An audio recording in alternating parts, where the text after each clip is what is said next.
Hello friends, ಎಲ್ರಿಗೂ ನಮಸ್ಕಾರ. ನನ್ನ ಹೆಸರು ಸಿದ್ದು ಜಿಡ್ಡಿಮನಿ. ನನ್ನ ಊರು ಬಾಗಲಕೋಟೆ ಜಿಲ್ಲೆ ಬನಹಟ್ಟಿ. ನಾನು ಇತ್ತೀಚೆಗೆ ಪ್ರಕಟಗೊಂಡಂತಹ 402 PSI ಹುದ್ದೆಗೆ ಆಯ್ಕೆಯಾಗಿರ್ತೇನೆ. ಸೊ ನಾನು ಮೊದಲಿಗೆ ಪುನೀತ್ ರಾಜ್ ಸರ್ಗೆ ಧನ್ಯವಾದಗಳನ್ನು ಹೇಳೋಕ್ಕೆ ಇಷ್ಟಪಡ್ತೀನಿ. ಯಾಕಂದರೆ ನಾನು ಅವ್ರ ಟೆಲಿಗ್ರಾಮ್ ಚಾನಲ್ ಆಗಿರ್ಬೋದು, ಅವ್ರದ್ದು ಗೈಡೆನ್ಸನ್ನು ಅಚ್ಚುಕಟ್ಟಾಗಿ ಫಾಲೋ ಮಾಡ್ತಿದ್ದೆ. ಸೊ ಅದರ ಪ್ರತಿಫಲನೇ ಇವತ್ತು ನಾನು ಈ ಹುದ್ದೆಗೆ ಆಯ್ಕೆಯಾಗಿರ್ತೀನಿ. ಸೊ ನನ್ನ ಈ ಒಂದು ಯಶಸ್ಸಿನಲ್ಲಿ ಅವ್ರಿಗೂ ಕೂಡ ಪಾಲು ಹೋಗುತ್ತೆ. ಪೊಲೀಸ್ ಸಬ್ ಇನ್ಸ್ಪೆಕ್ಟರ್ ಈ ಹುದ್ದೆಗೆ ಸೇರೋಕ್ಕೆ ತುಂಬ ಜನರು ಕನಸು ಕಟ್ಕೊಂಡು ಕೂತಿರ್ತೀರ. ಸೊ ನನ್ನ ಒಂದು ಜರ್ನಿ ಯಾವ ರೀತಿ ಇತ್ತು ಅಂತ ನಿಮ್ಮ ಜೊತೆ ಹಂಚ್ಕೊಳ್ಳೋಕೆ ಇಷ್ಟಪಡ್ತೀನಿ. ನಾನು ಓದೋಕ್ಕೆ ಸ್ಟಾರ್ಟ್ ಮಾಡಿದ್ದು 2017ರಿಂದ. ಆಫ್ಟರ್ ಮೈ PUC ಡಿಗ್ರಿ ಜೊತೆನೇ ನಾನು ಓದೋಕ್ಕೆ ಸ್ಟಾರ್ಟ್ ಮಾಡಿದ್ದು. ಸೊ ಆವಾಗಲಿಂದ ಬೇಸಿಕ್ ಬುಕ್ಸ್ ಓದ್ಕೊಂಡು, ಆಥರ್ಸ್ ಬುಕ್ಸನ್ನು ಓದ್ಕೊಂಡು ಅದ್ರ ಜೊತೆ ನಾನೇ ಸ್ವಂತ ನೋಟ್ಸ್ ಮಾಡಿಕೊಂಡು ಓದೋಕ್ಕೆ ಸ್ಟಾರ್ಟ್ ಮಾಡ್ತೀನಿ. ಸೊ ಡೈಲಿ ನ್ಯೂಸ್ ಪೇಪರ್ ಓದ್ತಿರ್ತೀನಿ. ಆಮೇಲೆ 2020ರಲ್ಲಿ ನಮ್ಮದು ಡಿಗ್ರಿ ಕಂಪ್ಲೀಟ್ ಆಗಿ ಸೊ 402 PSI ಕಾಲ್ ಫಾರ್ಮ್ ಆಗುತ್ತೆ, ಅದಕ್ಕೆ ಅಪ್ಲೈ ಮಾಡಿರ್ತೀನಿ.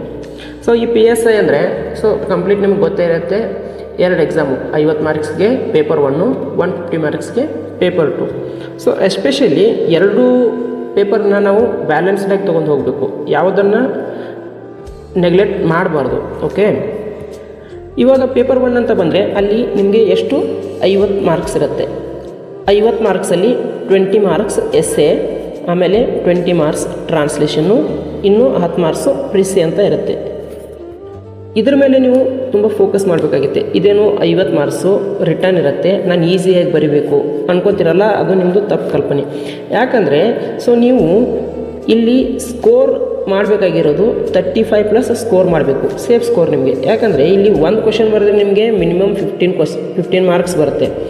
20ಯಲ್ಲಿ ಏನಿಲ್ಲ ಅಂದರೂ 15 ಮಾರ್ಕ್ಸ್ ನೀವು ತೆಗಿಬಹುದು. ಟ್ರಾನ್ಸ್ಲೇಷನಲ್ಲೂ ಹಾಗೆ ಮತ್ತು ಪ್ರೀಸೈಸಲ್ಲೂ ಹಾಗೆ. ಮ್ಯಾಕ್ಸಿಮಮ್ 70% ಜನ ಏನು ಮಾಡ್ತಾರೆ ಅಂದರೆ ಪೇಪರ್ 2ಗೆ ಜಾಸ್ತಿ ಓದ್ ಕೊಡ್ತಾರೆ. ಓಕೆ, 2 ಎಕ್ಸಾಮ್ ಇಟ್ಟಿದ್ದಾರೆ ಅಂದರೆ 2ಕ್ಕೂ ಈಕ್ವಲ್ ಪ್ರಿಫರೆನ್ಸ್ ಕೊಡ್ತಾ ಬರಬೇಕು ನಾವು. ಇವಾಗ ಪೇಪರ್ 1 35+ ಮಾಡಬೇಕು. ಸೊ ಇದಕ್ಕೆ ಏನು ಮಾಡಬೇಕಂದ್ರೆ ನಾವು ಡೈಲಿ ಕರೆಂಟ್ ಅಫೇರ್ಸ್ ಅಪ್ಡೇಟ್ ಇರಬೇಕು, ಡೈಲಿ ನ್ಯೂಸ್ ಪೇಪರ್ ಓದಬೇಕು, ನ್ಯಾಷನಲ್ ಇಶ್ಯೂಸು ಹಾಗೂ ಸ್ಟೇಟ್ ಇಶ್ಯೂಸು ಏನೇನಿದೆ, ಇಂಟರ್ನ್ಯಾಷನಲ್ ಇಶ್ಯೂ ಏನಿದೆ, ಪ್ರತಿಯೊಂದನ್ನು ನೀವು ನ್ಯೂಸ್ ಪೇಪರ್ ಓದಿ ಅದನ್ನು ಕಟಿಂಗ್ಸ್ ಆದರೂ ಮಾಡ್ಕೊಳ್ಳಿ, ಇಲ್ಲ ನಿಮ್ಮದೇ ಹ್ಯಾಂಡ್ ರೈಟಿಂಗಲ್ಲಿ ಬರೆದಾದರೂ ಇಟ್ಕೊಳ್ಳಿ, ಅದು ನಿಮ್ಗೆ ಬಿಟ್ಟಿದ್ದು. ನೋಡಿ, ಪೇಪರ್ 1 20 ಮಾರ್ಕ್ಸ್ಗೆ ಎಸ್ಸೆ ಇರುತ್ತೆ. ಸೊ ಟೋಟಲ್ ನಿಮಗೆ ಈ 20ಕ್ಕೆ ನೀವು ಏನಿಲ್ಲ ಅಂದರೂ ಚೆನ್ನಾಗಿ ವರ್ಕ್ ಮಾಡಿದ್ದಾರೆ ಅಂದರೆ 15 ಮಾರ್ಕ್ಸ್ ತೆಗಿಬೋದು, 15ರಿಂದ ಪ್ಲಸ್ ತೆಗಿಬೋದು ನೀವು ಮಾರ್ಕ್ಸನ್ನು. ಯಾವಾಗಲೂ ನೀವು ಎಸ್ಸೆನ ಚೂಸ್ ಮಾಡ್ತಿರ್ತೀರಲ್ಲ, ಸೊ ನಿಮಗೆ ಪ್ರತಿಯೊಂದರ ಬಗ್ಗೆಯೂ ನಾಲೆಜ್ ಇರಬೇಕು. ಆ ಎಸ್ಸೆ ಯಾವ ರೀತಿ ಬರೀಬೇಕು, ಯಾವ ರೀತಿ ಅದನ್ನು ಡೆವಲಪ್ ಮಾಡ್ಕೊತ ಹೋಗಬೇಕು, ಪ್ರಸ್ತಾವನೆ ಯಾವ ರೀತಿ ಹಾಕಬೇಕು, ಓಕೆ, ಅದರಿಂದ ಏನೇನಾಗುತ್ತೆ ಏನೇನಿಲ್ಲ. ಸೊ ಕಂಪ್ಲೀಟ್ ನಿಮಗೆ ಆ ಎಸ್ಸೆ ಬಗ್ಗೆ ನಾಲೆಜ್ ಬರಬೇಕಂದ್ರೆ ಪ್ರತಿದಿನ ನೀವು ಯಾವುದಾದ್ರೂ ಒಂದು ಎಸ್ಸೆನ ಬರೀಬೇಕು. ಆಮೇಲೆ ಅದನ್ನು ಚೆಕ್ ಮಾಡಿಕೊಂಡು ಏನು ಮಿಸ್ಟೇಕ್ ಮಾಡಿದ್ದೀನಿ, ಏನೇನು ಕರೆಕ್ಟ್ ಇದೆ, ಇನ್ನೂ ಏನೇನು ಡೆವಲಪ್ ಮಾಡಬೇಕು ಅನ್ನೋದನ್ನು ನೀವು ಮೊದಲು ತಲೆ ಇಟ್ಕೋಬೇಕಾಗತ್ತೆ. ಹೌದಾ, ಎಸ್ಸೆ ಯಾವ ರೀತಿ ಡೆವಲಪ್ ಮಾಡ್ಕೋಬೇಕು ಅಂದರೆ ಕೆಲವೊಂದು ಜನರು ಏನು ಮಾಡ್ತಾರೆ, ಬುಕ್ಸ್ ಓದ್ತಾರೆ, ಆ ಬುಕ್ಸಲ್ಲಿರೋದನ್ನು ಕಾಪಿ ಮಾಡಿಕೊಂಡು ಆ್ಯಸ್ ಇಟ್ ಈಸ್ ಅದನ್ನೇ ಕಂಪ್ಲೀಟಾಗಿ ಬರೀತಾರೆ. ಸೊ ಈ ರೀತಿ ಮಾಡೋಕ್ಕೆ ಹೋಗ್ಬೇಡಿ. ಯಾವುದೋ ಒಂದು ಬುಕ್ಕನ್ನು ರೆಫರ್ ಮಾಡಿದ್ದೀರಾ ಅಂದರೆ ನಿಮಗೆ ಒಂದು ಗೈಡ್ ಅದು ಅಷ್ಟೇ, ಈ ರೀತಿ ಎಸ್ಸೆ ಬರೀಬಹುದು ಅಂತ ಗೈಡು. ಸೊ ಅಲ್ಲಿದನ್ನೇ ನೀವು ತೊಗೊಂಡೋಗಿ ಕಾಪಿ ಪೇಸ್ಟ್ ಮಾಡಿದರೆ ಮಾರ್ಕ್ಸ್ ಬರೋಲ್ಲ. ಸೊ ಅಲ್ಲಿದು ಓದಿ ನಾಲೆಜ್ ತೊಗೊಂಡು ನಿಮಗೇನು ಅನಿಸುತ್ತೆ ನಿಮ್ಮ ಒಂದು ವಾಕ್ಯಗಳಲ್ಲಿ ಎಸ್ಸೆನ ನೀವು ಯಾವಾಗಲೂ ಡೆವಲಪ್ ಮಾಡಬೇಕು. ಕಂಪ್ಲೀಟ್ ಎಸ್ಸೆ ಹೆಂಗಿರ್ಬೇಕಂದ್ರೆ ನಿಮ್ಮದು ಕರೆಂಟ್ ಅಫೇರ್ಸ್ ಇನ್ಕ್ಲೂಡ್ ಆಗಿರಬೇಕು, ಅದ್ರ ಬಗ್ಗೆ ಬ್ಯಾಕ್ಗ್ರೌಂಡ್ ಇನ್ಕ್ಲೂಡ್ ಆಗಿರಬೇಕು, ಆಮೇಲೆ ನಿಮ್ಮ ಒಪಿನಿಯನ್ ಏನಾಗಿರುತ್ತೆ. ಸೊ ಇದೆಲ್ಲ ಎಸ್ಸೆ ಒಳಗೊಂಡಿರಬೇಕು. ಕಂಪ್ಲೀಟ್ 360 ಡಿಗ್ರಿ ಆ್ಯಂಗಲಲ್ಲಿ ನೀವು ಒಂದು ಎಸ್ಸೆಯನ್ನು ನೋಡಬೇಕು.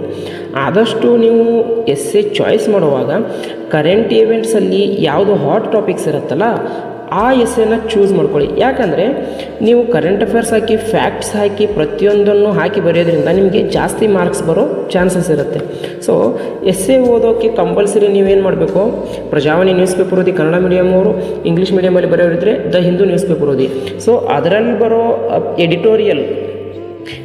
ಎಡಿಟೋರಿಯಲ್ ಪಾರ್ಟನ್ನು ಡೈಲಿ ಕಂಪಲ್ಸರಿ ಓದಲೇಬೇಕು ನೀವು. ಯಾಕಂದರೆ ಅದನ್ನು ಓದೋದ್ರಿಂದ ನಿಮಗೆ ಏನು ಒಂದು ಎಸ್ಸೆನ ಯಾವ ರೀತಿ ಬರಿಬೇಕು, ಯಾವ ರೀತಿ ಡೆವಲಪ್ ಮಾಡಬೇಕು, ಒಂದು ಟಾಪಿಕನ್ನು ಯಾವ ರೀತಿ ಅರ್ಥ ಮಾಡ್ಕೋಬೇಕು ಅನ್ನೋದು ನಿಮಗೆ ಏನು ಅರ್ಥ ಆಗುತ್ತೆ. ಅದರಿಂದ ನೀವು ಡೈಲಿ ಎಡಿಟೋರಿಯಲ್ ಕಂಪಲ್ಸರಿ ಓದಲೇಬೇಕಾಗುತ್ತೆ. ಸೊ ಆ ಓದಿದ್ದನ್ನು ಯಾವುದಾದ್ರೂ ಒಂದು ಟಾಪಿಕ್ ಎಸ್ಸೆ ಕೊಡ್ತಾರಲ್ಲ, ಆ ಎಸ್ಸೆಲಿ ಬರಿಬೇಕು. ಬರೆದು ಆಮೇಲೆ ಅದನ್ನು ಚೆಕ್ ಮಾಡ್ಕೋಬೇಕು. ಚೆಕ್ ಮಾಡ್ಕೊಂಡ ನಂತರ ನಿಮ್ಮದು ಏನೇನು ಲೂಪ್ ಹೋಲ್ಸ್ ಇದೆ, ಆಮೇಲೆ ಯಾವ ಪಾಯಿಂಟ್ಸನ್ನು ನಾನು ಮಿಸ್ ಮಾಡಿದ್ದೀನಿ, ಸೊ ಇನ್ನೂ ಏನೇನು ಹಾಕಬೇಕನ್ನು ಕಂಪ್ಲೀಟ್ ಡೈಲಿ ನೀವು ಇದನ್ನು ಅನಾಲಿಸಿಸ್ ಮಾಡ್ಕೊಳ್ಳೇಬೇಕು. ನೀವು ಪೇಪರ್ 2 ಮಾಡ್ತೀನಿ ಎಸ್ಸೆ ಅಲ್ಲೇ ಡೈರೆಕ್ಟ್ ಹೋಗಿ ಬರಿತೀನಿ ಅಂದರೆ ಕೆಲಸ ಆಗಲ್ಲ. ಓಕೆ, ಸೊ ಕಂಪ್ಲೀಟಾಗಿ ನೀವು ರೆಫರೆನ್ಸಿಗೆ ಯಾವುದಾದ್ರೂ ಬುಕ್ಕು ಇಟ್ಕೋಬಹುದು, ಇಲ್ಲ ಅಂತ ಹೇಳ್ತಿಲ್ಲ. ಒಂದು ಎಸ್ಸೆ ಬರಿಬೇಕಂದ್ರೆ ನಿಮ್ಗೆ ಕಂಪ್ಲೀಟ್ ಸಬ್ಜೆಕ್ಟ್ ನಾಲೆಜ್ ಇರಬೇಕಾಗುತ್ತೆ. ಓಕೆ, ಸೊ ಆವಾಗ ಏನು ಮಾಡ್ತೀರಾ ಅಂದರೆ ನೀವು ಒಂದು ಎಸ್ಸೆನ ಈಸಿಯಾಗಿ ಬರಿಬೋದು. ಓಕೆ, ಇನ್ನು ನೆಕ್ಸ್ಟು ಟ್ರಾನ್ಸ್ಲೇಷನ್ ಬಂದುಬಿಟ್ಟು, ಟ್ರಾನ್ಸ್ಲೇಷನು ಕನ್ನಡ ಟು ಇಂಗ್ಲೀಷು ಮತ್ತು English to Kannada total 20 marks ಇರುತ್ತೆ. ಸೊ ನೀವು ಡೈಲಿ 1 ಅವರ್ ಅಥವಾ ಹಾಫ್ ಆನ್ ಅವರ್ ಆದರೂ ನೀವು ಟ್ರಾನ್ಸ್ಲೇಷನ್ ಪ್ರಾಕ್ಟೀಸ್ ಮಾಡಲೇಬೇಕು. ಸೊ ಇವತ್ತು ಇಂಗ್ಲೀಷ್ ಟು ಕನ್ನಡ ಮಾಡಿದರೆ ಆಯಿತು, next day Kannada to English, daily ಒಂದು ಮಾಡ್ಕೊಳ್ತಾ ಹೋಗಿ. ಸೊ ನಾನು ಮಾಡಿದ್ದು ಮೊದಲಿಗೆ ನಾನು ಈಗ ಬುಕ್ಸಲ್ಲಿರೋದನ್ನು ಯಾವುದಾದ್ರೂ ಒಂದು ಪ್ಯಾರಾಗ್ರಾಫ್ ತೊಗೊಂಡು ಅದನ್ನು ಟ್ರಾನ್ಸ್ಲೇಟ್ ಮಾಡ್ಕೋತಿದ್ದೆ. ಆಮೇಲೆ ನ್ಯೂಸ್ ಪೇಪರಲ್ಲಿರೋ ಯಾವುದಾದ್ರೂ ಒಂದು ಆರ್ಟಿಕಲ್ನ ಟ್ರಾನ್ಸ್ಲೇಟ್ ಮಾಡ್ತಾ ಹೀಗೆ ಡೈಲಿ ಹೀಗೆ ಮಾಡ್ತಿದ್ದೆ. ಮತ್ತು ಪ್ರಿವಿಯಸ್ ಇಯರ್ ಕ್ವಶನ್ ಪೇಪರ್ಸಲ್ಲಿ ಏನೇನು ಕೇಳಿದ್ರು ಟ್ರಾನ್ಸ್ಲೇಷನ್ನು, ಎಸ್ಸೆ ಆಗಿರ್ಬೋದು, ಪ್ರಿಸೈಸ್ ಆಗಿರ್ಬೋದು, ಸೊ ಪ್ರತಿಯೊಂದನ್ನು ನಾನು ಬಿಡಿಸ್ತಿದ್ದೆ. ಆಮೇಲೆ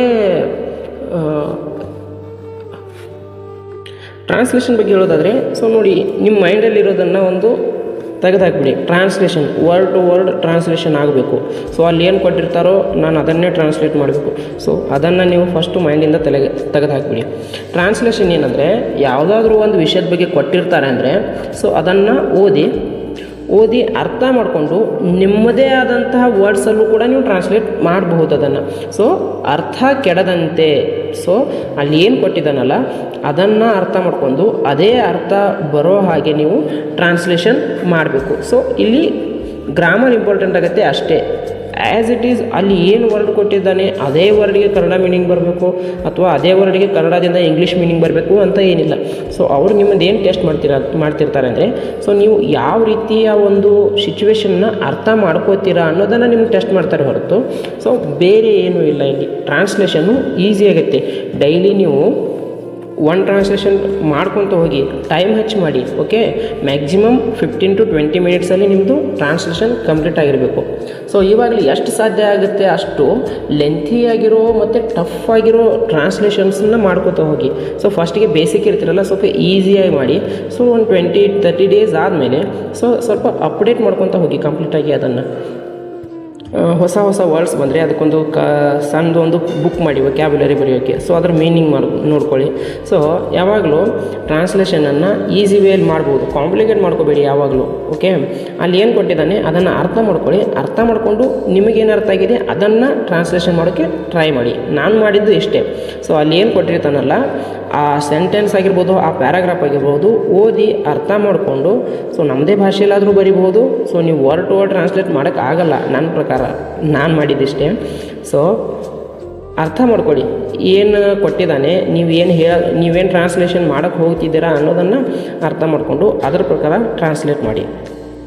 ನೆಕ್ಸ್ಟು ಪ್ರಿಸೈಸು ಏನು ಮಾಡ್ತಾನೆ, 1/3 ಕೇಳ್ತಾನಲ್ಲ. ಸೊ ಯಾವುದೋ ಒಂದು ಸ್ಟೋರಿ ಕೊಡ್ತಾನೆ, ಅದನ್ನು ನೀವು ಏನು ಮಾಡಬೇಕು 1/3ಗೆ ಡಿಕ್ರೀಸ್ ಮಾಡಿ ಬರಿಬೇಕಾಗತ್ತೆ. ಸೊ ಈ ರೀತಿ ಇರುವಾಗ ನೀವು ಹೈಸ್ಕೂಲಲ್ಲೆಲ್ಲ ನಾವು ಸಮ್ರಿ ಬರದೇ ಇರ್ತೀವಿ. ಸೊ ಇಲ್ಲಿ ಏನು ಮಾಡಬೇಕು, ಅವು ಪ್ಯಾರಾಗ್ರಾಫ್ ಏನು ಕೊಟ್ಟಿರ್ತಾನಲ್ಲ ಅದನ್ನು ಓದಿ ಅರ್ಥ ಮಾಡಿಕೊಂಡು ಸೊ ಅದು ಆ್ಯಸ್ ಇಟ್ ಈಸ್ ಏನು ಮೀನಿಂಗ್ ಇರುತ್ತಲ್ಲ, ಅವ್ರು ಏನು ಹೇಳಕ್ಕೆ ಹೊರಟಿದ್ದಾರಲ್ಲ ಅದನ್ನೇ ನೀವು ನಿಮ್ಮದೇ ಆದಂಥ ವರ್ಡ್ಸಲ್ಲೂ ಡಿಕ್ರೀಸ್ ಮಾಡಬೇಕು. ಸೊ ಫಾರ್ ಎಕ್ಸಾಂಪಲ್ ಈಗ 120 ವರ್ಡ್ಸ್ ಕೊಟ್ಟಿದ್ದ ಅಂದರೆ ನೀವು 40 ವರ್ಡ್ಸ್ಗೆ ಅದನ್ನು ಕಮ್ಮಿ ಮಾಡಬೇಕು. ಬಹಳ ಆದರೆ ಒಂದು 2-3 ವರ್ಡ್ಸ್ ಜಾಸ್ತಿ ಆಗಬೇಕಷ್ಟೇ. ಈಗ 40 ಮಾಡಬೇಕಂದ್ರೆ 40 to 44ವರೆಗೂ ಆಗಲಿ. ಸೊ ಈಗ 8 ವರ್ಡ್ಸು 10 ವರ್ಡ್ಸ್ ಈ ಥರ ಜಾಸ್ತಿ ಮಾಡ್ಕೊಳಕ್ಕೆ ಹೋಗ್ಬಿಡಿ. ಸೊ ಇದನ್ನು ನೀವು ಒಂದು 5 to 10 ಟೈಮ್ಸ್ ನೀವು ಹೀಗೆ ಡೈಲಿ ಮಾಡ್ತಾ ಹೋದರೆ ಆರಾಮಾಗಿ ನೀವೇನು ಪ್ರಿಸೈಸ್ ಮಾಡ್ಬೋದು. ಆರಾಮಾಗಿ 7+ ಮಾರ್ಕ್ಸ್ ತೆಗಿಬೋದು ಅಥವಾ 8+ ಮಾರ್ಕ್ಸ್ ತೆಗಿಬೋದು ನೀವು 10ಗೆ. ಓಕೆ, ನಾನು ಇಷ್ಟು ಮಾಡ್ಕೊತ ಬಂದಾಗ ಸೊ ಕೊನೆಗೆ ನಾನು ಕಂಪ್ಲೀಟಾಗಿ ಎಲ್ಲ ಡೈಲಿ ಪ್ರಾಕ್ಟೀಸ್ ಮಾಡ್ತಾಯಿದ್ದೆ. ಸೊ ಆವಾಗ ನಾನು ಒಂದು ನನಗನ್ಸಿದ ಮಟ್ಟಿಗೆ 2021 ಅಥವಾ 22ಇಂದ ನಾನು ಅಬ್ದೆ ಅಕಾಡೆಮಿ ಪುನೀತ್ ರಾಜ್ ಸರ್ ಇದು ಟೆಲಿಗ್ರಾಮ್ ಚಾನಲನ್ನು ಫಾಲೋ ಮಾಡ್ತಾ ಬರ್ತಿದ್ದೆ. ಸೊ ಲಾಸ್ಟ್ ಎಕ್ಸಾಮ್ ಟೈಮಲ್ಲಿ ಮೇಲೂ ಸರು ಒಂದು ಹೊಸ ಬ್ಯಾಚ್ ಸ್ಟಾರ್ಟ್ ಮಾಡ್ತಾರೆ, ಏನು ಆಪರೇಷನ್ 2 ನಕ್ಷತ್ರ, ಆಪರೇಷನ್ 2 ಸ್ಟಾರ್ ಅಂತ. ಸೊ ನನಗನ್ಸಿದ ಮಟ್ಟಿಗೆ PSI ಫಸ್ಟ್ ಬ್ಯಾಚ್ ಅದು ಪುನೀತ್ ರಾಜ್ ಸರ್ದು. ಸೊ ಅವರು ಆ ಒಂದು ಕೋರ್ಸ್ಗೆ ನಾನು ಜಾಯ್ನ್ ಆದೆ, ರಿವಿಷನ್ ಕೋರ್ಸ್ಗೆ. ಸೊ ಡೈಲಿ ಸಾರು ಟೈಮ್ ಟೇಬಲ್ ಕೊಡೋರು ನಮಗೆ, ಆಮೇಲೆ ಡೈಲಿ ಟ್ರಾನ್ಸ್ಲೇಷನ್ ಕೊಡ್ತಿದ್ರು, ಆಮೇಲೆ ಎಸ್ಸೆ ಕೊಡ್ತಿದ್ರು, ಪ್ರಿಸೈಸ್ ಕೊಡ್ತಿದ್ರು. ಸೊ ಪ್ರತಿಯೊಂದನ್ನು ನಾನು ಡೈಲಿ ಅವ್ರು ಏನು ಕೊಟ್ಟಿರ್ತಾರಲ್ಲ ಆ ವರ್ಕ್ ಅವತ್ತೇ ಮುಗಿಸಿ ನಾನು ಸರ್ಗೆ ಅದನ್ನು ಫಾರ್ವರ್ಡ್ ಮಾಡ್ತಿದ್ದೆ. ಸರ್ ಚೆಕ್ ಮಾಡಿ, ಸೊ ಏನೇನು ಮಿಸ್ಟೇಕ್ ಇದೆ, ಯಾವ ರೀತಿ ಇನ್ನೂ ನಾನು ಇಂಪ್ರೂವ್ ಮಾಡ್ಕೋಬೇಕು, ಯಾವ್ಯಾವ ಏರಿಯಾದಲ್ಲಿ ನಾನು ಇನ್ನೂ ಕನ್ಫ್ಯೂಷನ್ನಲ್ಲಿದ್ದೀನಿ. ಸೊ ಪ್ರತಿಯೊಂದನ್ನು ಸರ್ ಕಾಲ್ ಮಾಡಿ ಆದರೂ ಹೇಳೋರು, ಇಲ್ಲ ಮೆಸೇಜ್ ಆದರೂ ಹಾಕೋರು. ನನಗೆ ತುಂಬ ಹೆಲ್ಪ್ ಆಗಿದ್ದು ಈ ಆಪರೇಷನ್ 2 ನಕ್ಷತ್ರ ಬ್ಯಾಚ್. ಯಾಕಂದರೆ ನಾನು ಕಂಪ್ಲೀಟಾಗಿ ಓದಿದ್ದೆ. ಸೊ ರಿವಿಷನ್ ಸ್ಟಾರ್ಟ್ ಇತ್ತು ನಂದು, ಇನ್ನೇನು ಒಂದು 4 to 5 ಮಂತ್ಸಲ್ಲಿ ಎಕ್ಸಾಮ್ ಇತ್ತು. ಸೊ ಆವಾಗ ಮೇ ತಿಂಗಳಲ್ಲಿ ಸರ್ ಬ್ಯಾಚ್ ಸ್ಟಾರ್ಟ್ ಮಾಡ್ತಾರೆ.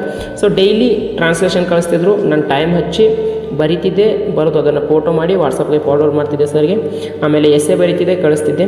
ಸೊ ಈ ರೀತಿ ವೀಕ್ಲಿ ನಮ್ಮದು ಆ್ಯಕ್ಟಿವಿಟೀಸನ್ನು ಎಲ್ಲ ಪ್ರತಿಯೊಂದನ್ನು ನೋಡಿ ಆಮೇಲೆ ಎವ್ರಿ ಸಂಡೇ ಸರ್ ಟೆಸ್ಟ್ ಕೊಡ್ತಿದ್ರು. ಪೇಪರ್ 1 ಪೇಪರ್ 2 2 ಟೆಸ್ಟ್ ಕೊಡ್ತಿದ್ರು. ಸೊ ಆ 2 ಟೆಸ್ಟನ್ನು ಬಿಡಿಸಿ ನಾನು PDF ಮಾಡಿ ಸರ್ಗೆ ಕಳಿಸ್ತಿದ್ದೆ.